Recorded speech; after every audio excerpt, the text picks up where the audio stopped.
Want to make your diet healthier without drastic changes? A few simple tweaks can make a big difference in your fitness journey. If you're cutting calories, don't forget to stay hydrated and include multivitamins in your diet. These small steps help maintain energy and support your metabolism. Going to a feast? Eat a healthy snack beforehand to avoid overeating. If you do indulge, balance it out with a lighter meal and an extra 30 minutes of physical activity. Consistency is key. People who maintain a healthy weight usually eat breakfast and exercise daily. Don't think of dieting as starvation. Focus on balanced, nutritious meals. Regular physical activity helps keep the weight off. Choose activities that make you smile and feel good, because fitness should be enjoyable.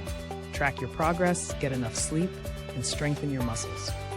A well-rested body burns calories more efficiently. Try the Mediterranean diet. Load up on fruits, vegetables, whole grains, olive oil, and fish. Experiment with fiber-rich grains and new flavors to keep things exciting.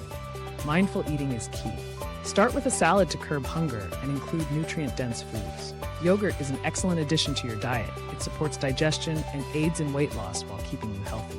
Remember, small, sustainable changes lead to long-term success. Stay consistent, eat well, and keep moving. Your health is worth it.